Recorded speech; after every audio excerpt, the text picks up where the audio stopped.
Vamos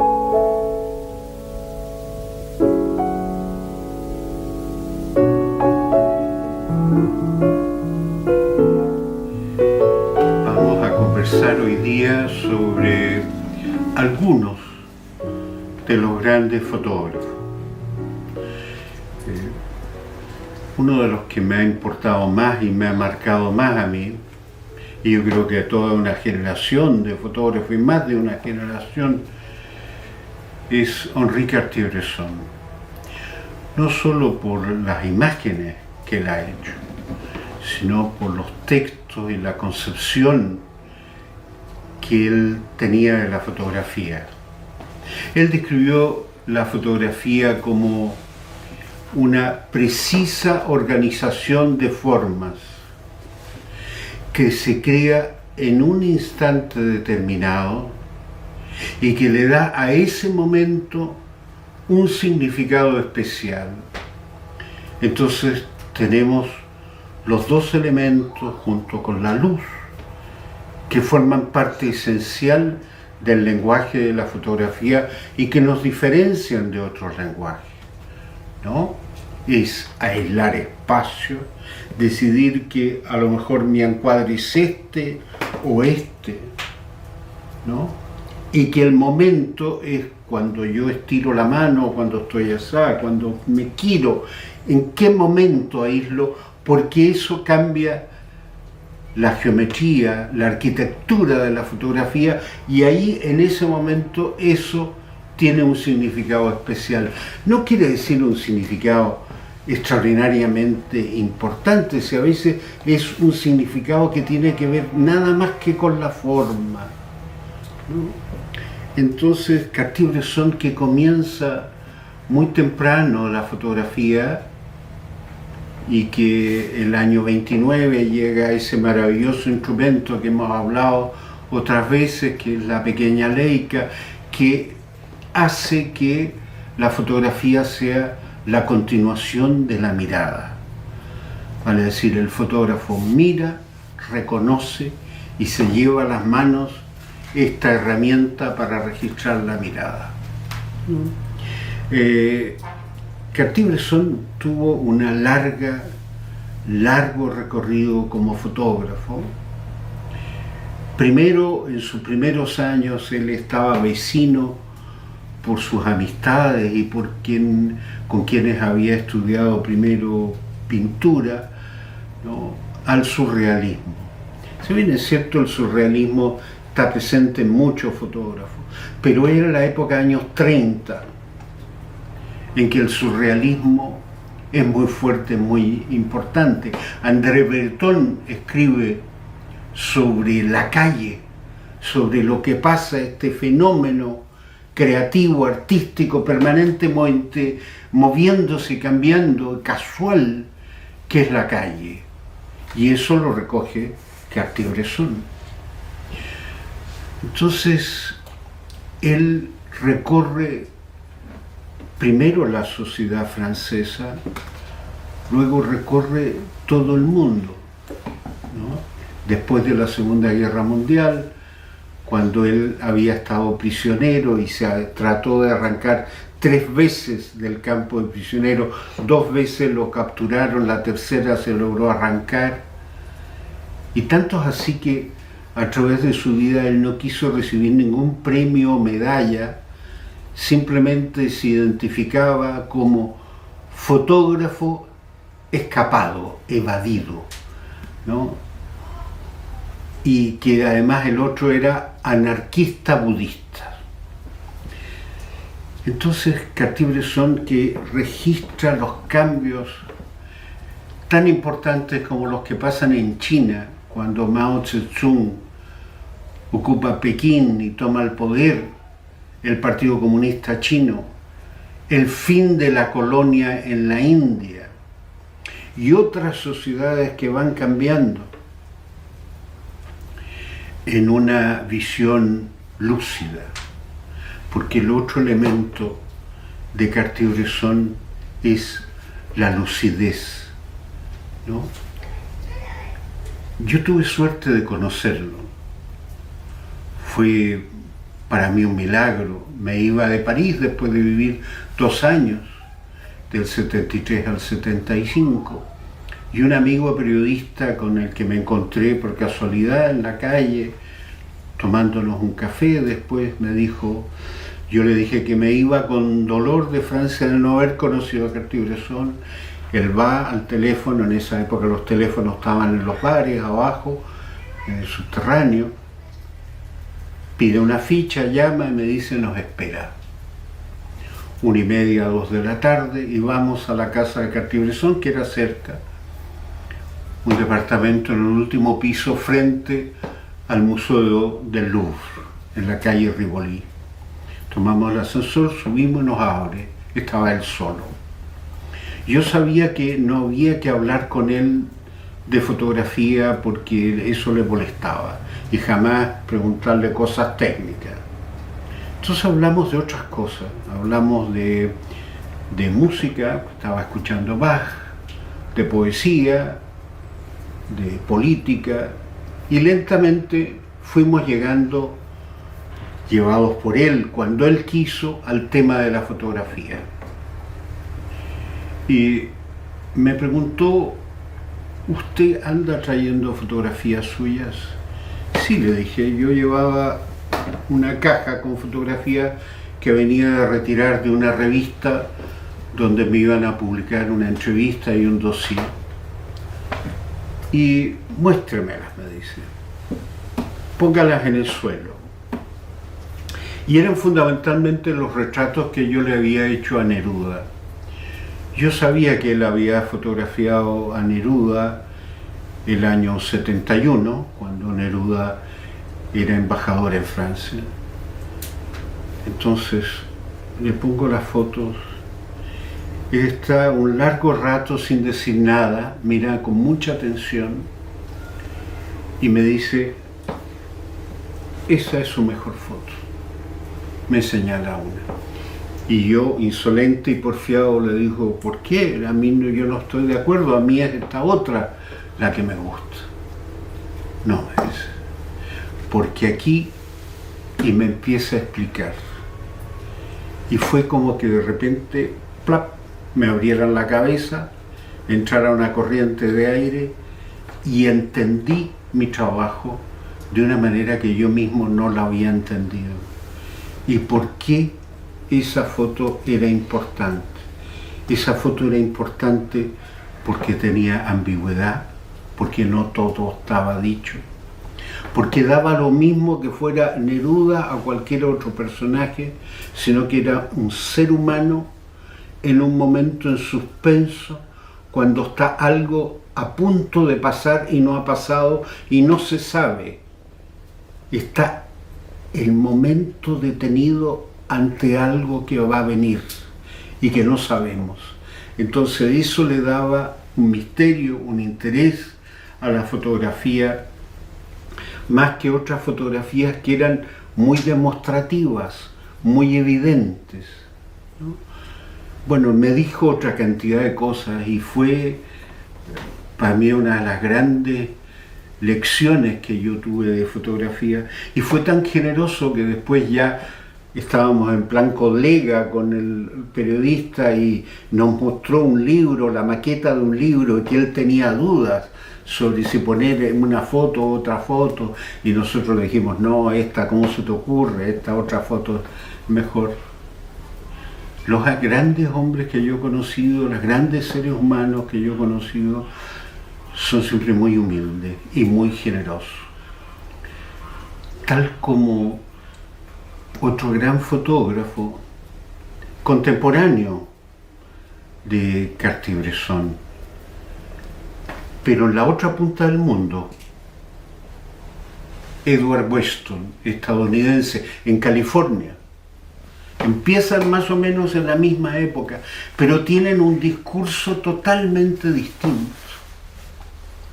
Weston es el hombre de la cámara de gran formato, de la foto o armada o construida, no de la foto fugaz, salvo algunos desnudos que hizo, y aún así había primero una forma que él controlaba todo el tiempo. Es lo contrario de la instantánea, de la fugacidad de Cartier-Bresson. Se admiraron mucho a la distancia, a pesar de que tenían conceptos e ideas totalmente distintas de la fotografía.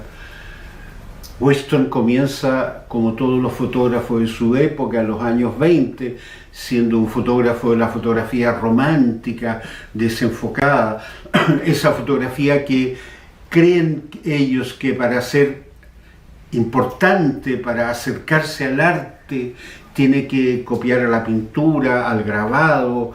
Entonces buscan una foto que sea desenfocada, que no parezca hecha por una máquina, que parezca obra de la mano del ser humano. Hasta que, especialmente por un viaje que hace con su amor, su musa, Tina Modotti, a México, donde él no quería ir, pero Tina lo obliga prácticamente, descubre la luz de México, una luz fuerte, cortante, lo que están haciendo los pintores y los intelectuales mexicanos, y tiene el contacto con esa realidad social y cultural de México, y cambia su manera de ver. Pero es un momento de una transición, no llega totalmente a elaborar el lenguaje. Vuelve a California, vuelve a Punta de Lobos, a ese pequeño, lo que era en ese momento ese pequeño pueblo cerca del roquerío de Punta de Lobos, que dicho eso de paso, se parece mucho el roquerío al roquerío que hay aquí en el Zapallar, frente al cementerio de Zapallar y Papudo, que a mí me gusta mucho ir a visitar. Él cambia y dice, hay que fotografiar una roca como si fuera una roca, pero más que una roca. Ahí está su pensamiento. Es la roca, pero tiene otro sentido más que la roca. Y trata de ganarse la vida él como retratista, está largas horas esperando que caiga un cliente, que a veces no cae en todo el día. Pone un trapo negro como este en una mesa y su almuerzo. Él es vegetariano, entonces pone una cebolla, un pimiento, distintos elementos que van a ser su almuerzo. No una foto de naturaleza muerte, no es la visión de la naturaleza muerte de esos varios elementos que compone, es una sola unidad. Él está mirando una cebolla, una col o un pimentón, pero lo está viendo de alguna manera que tiene otra capacidad de lectura. Ese pimentón se transforma de pronto en una escultura de un cuerpo humano desnudo, ¿no? La otro puede ser un encaje, todo con la luz de una ventana, tal como estamos aquí. Una mesa, un paño negro, una cámara puesta en un trípode, teléfono de ustedes, y un elemento, y que la luz habite y envuelva ese objeto de una manera determinada. Y cuando sale a fotografiar, no me gusta hablar de paisaje, porque eso siempre aparece cercano como una tarjeta postal. Prefiero hablar de naturaleza. Él, siendo muy amigo y contemporáneo de Ansel Adams hace esta gran foto propagandística de calendario y de tarjeta postal del paisaje norteamericano. Él fotografía el detalle, lo que tiene cerca, esa pequeña piedra o un pájaro muerto que está ahí al lado, ¿no? Lo que tiene vecino, la pequeña visión de lo cercano. Él no está haciendo la propaganda de este gran paisaje norteamericano. Es lo que diferencia fundamentalmente a dos fotógrafos contemporáneos y que fueron muy amigos. Cuenta un hijo que en los últimos años de Weston ya estaba desarrollando Parkinson y no podía caminar. Nunca había manejado, nunca había sabido manejar un auto, pero se hacía llevar a esta caleta de Punta Lobo para entre medio de las rocas sacar fotos, pero ya no puede llevar trípode ni cámara, no puede hacer eso. Entonces el hijo le dice, vamos, acompáñame padre, voy a ir a sacar fotos a tu lugar. Y él lo acompaña, llegan, él se queda en la playa apoyado en una roca, mientras el hijo escala, pone el trípode, pone la cámara, está largo rato, él lo ve moviendo la cámara de un lado a otro sin sacar ninguna foto, hasta que le dice, ¿qué pasa? No encuentro, le dice el hijo, no encuentro, no sé, no me sale la foto. Y como puede, Weston en 4 patas escala estas rocas apenas y con dificultad y llega donde está el hijo, levanta el paño negro, mira por el esmerilado detrás de la cámara y simplemente este formato de cámara que el hijo tenía horizontal, gira, lo pone vertical y dice, esa era la foto. Esa era la foto. No bastaba con hacer ese pequeño movimiento. Los últimos años de él transcurren con esta enfermedad que lo va dejando inmovilizado y los hijos dejan sus trabajos, se van a vivir con él y hacen copias de sus fotografías que él mira, autoriza o no. Y muere el 31 de diciembre, víspera del año que viene, al amanecer. Y la única foto que hay en esa cabaña de madera que le había hecho uno de sus hijos, donde él vivía, hay una sola foto, un retrato que le había hecho a Tina Modotti cuando estuvieron en México.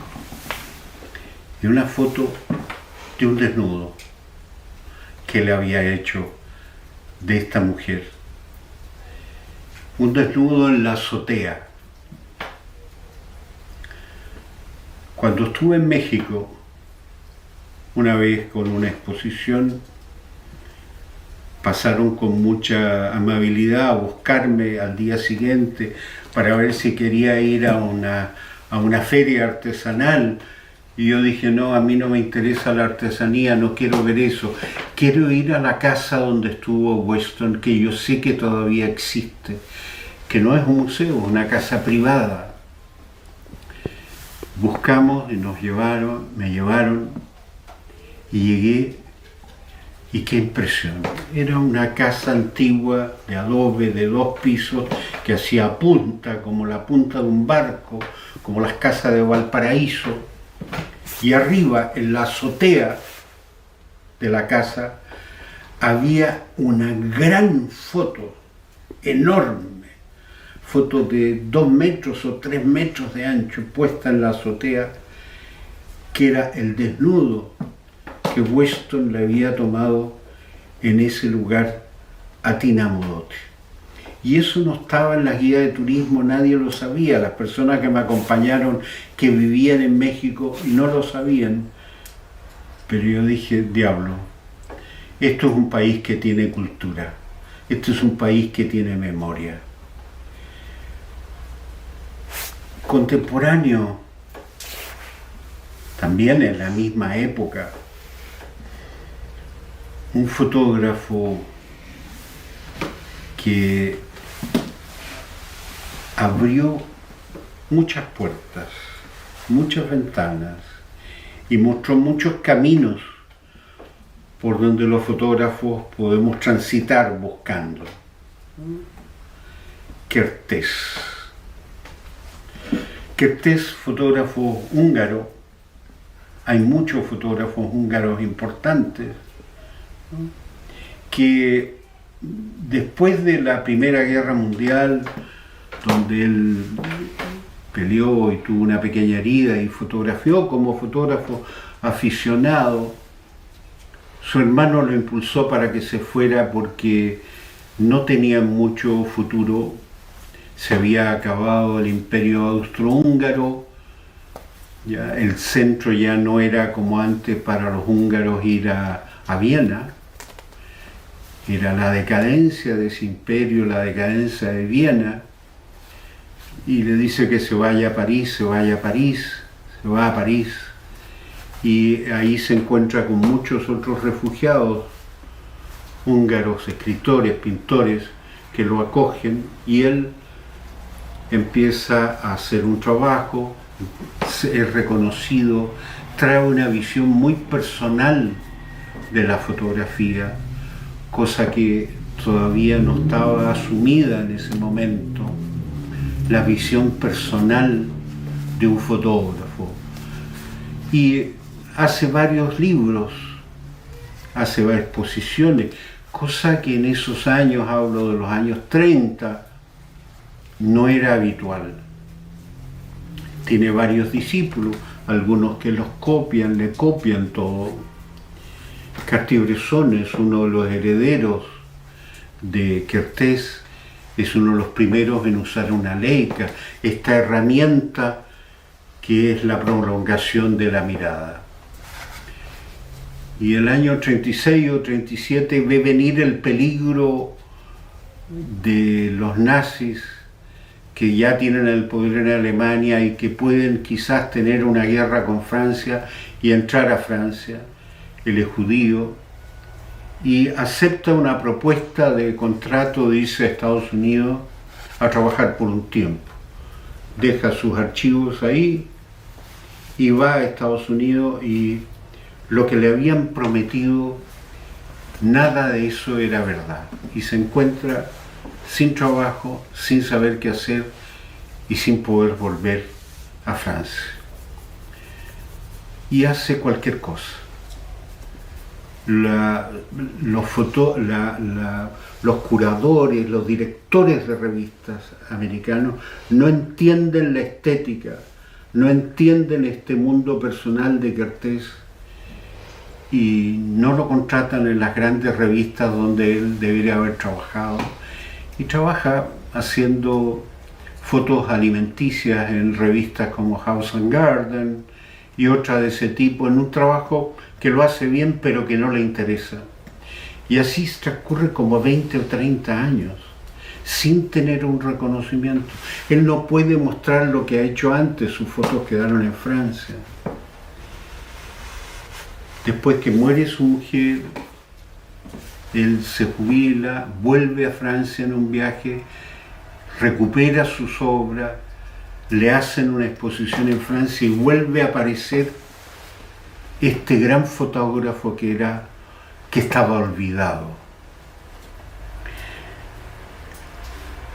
Quiere volver a vivirse a Francia, no alcanza, quiere liquidar su casa y todo eso y volver a vivir a Francia, donde él es reconocido. Y también por una casualidad, yo lo conocí, él estaba en el Festival de Arles, que es el festival de fotografía más importante, que es en una pequeña ciudad en el sur de Francia, la ciudad donde había estado pintando Van Gogh, Gauguin, de la luz del sur de Francia.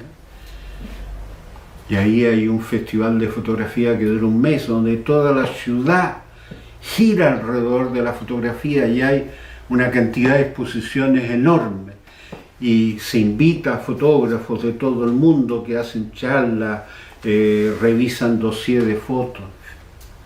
De hecho, la Escuela Oficial de Fotografía de Francia está ahí en Arles. Y yo volvía de París en mi citroneta verde color cacatúa y decidí hacer un desvío, venía de París a Barcelona, y pasar a ver qué es lo que había. Yo no sabía que estaba Kertész ahí de visita. Me paro a tomar un café en una plaza peatonal donde hay mesitas con café y me siento a tomar un café y de pronto veo un señor mayor, viejito, solo en una mesa tomándose un café. Entonces digo, es Kertész.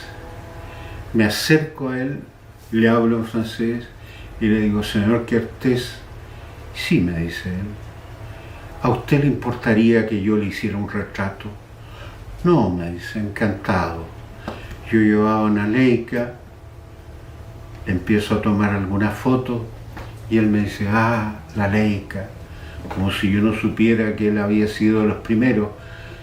Y le dije, ¿y no tiene una Leica ahora? ¿Usted no hace fotos con Leica? No, me dice, es muy pesada para mis manos, pesa mucho. Tengo que usar una cámara más pequeña y más liviana.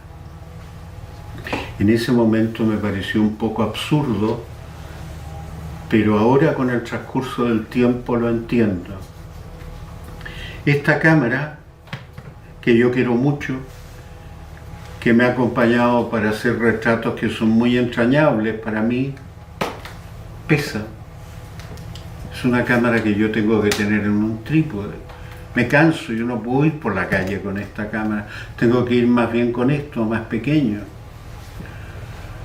Y al poco tiempo ya ahí se acercaron otra gente y se acabó ese momento, pero pude conversar con él y yo me identifico mucho con una foto que él hizo en Nueva York, que yo la considero un autorretrato. Él nunca dijo que era un autorretrato. Es esta foto que vamos a ver, que se llama La Nube Perdida. Este edificio duro, agresivo, un cielo despejado y esta nube solitaria dentro de la ciudad de Nueva York. Me he identificado a veces yo con esa imagen. Kertész hasta el final fue variando, fue encontrando formas distintas de fotografiar. No tuvo una sola manera. Y otro fotógrafo europeo, ¿no? Bill Brandt, personaje complicado, de origen alemán, nació en Alemania, pero siempre lo ocultó que había nacido en Alemania y dijo que había nacido en Inglaterra. Bueno, es representante que considerado uno de los fotógrafos ingleses más importantes, y él decía que había nacido en Inglaterra. No es verdad, él llegó a Inglaterra a los 30 años. Dio muy pocas entrevistas porque no quería que se dieran cuenta al hablar que él hablaba inglés con un acento alemán y hablaba muy bajito. ¿No? Él llega, como les digo, tuvo tuberculosis, estuvo en un sanatorio en Suiza, ahí aprendió fotografía, después le pidió parte de la herencia a su padre, que era un industrial que tenía mucho dinero y con eso recorrió España, Francia, otros países de Europa, aprendió algo de fotografía en Francia, con Man Ray, con otros fotógrafos, con Brassai, pero se dio cuenta que en Francia había muchos fotógrafos y no había espacio, hueco para uno más. Él no es que necesitara trabajar, porque su padre le daba todos los meses una pensión, pero quería publicar fotos. Entonces, como tenía nacionalidad inglesa por su padre, por la herencia de su padre, Se va a Inglaterra, llega a los 30 años casi sin hablar inglés, y la fotografía tiene la gran ventaja que tú puedes tener trabajo sin hablar el idioma del lugar, mostrando lo que haces. Y empieza a publicar fotos, muchas fotos, algunas que recuerdan lo que él había visto en París. Copia al comienzo, todos empezamos copiando y no es malo. Y hace un trabajo muy importante en los desnudos con una cámara que no tiene visor, no ves, que tienes que imaginarte la fotografía. Una cosa es lo que ve la cámara y otra cosa es lo que ve tu ojo. Y creo que todos podemos hacer ese ejercicio de fotografiar a veces diferente de lo que ve la cámara. Y me gustaría que jugaran, porque esto también es un juego en serio, pero que jugaran a encontrar imágenes. Eso es todo.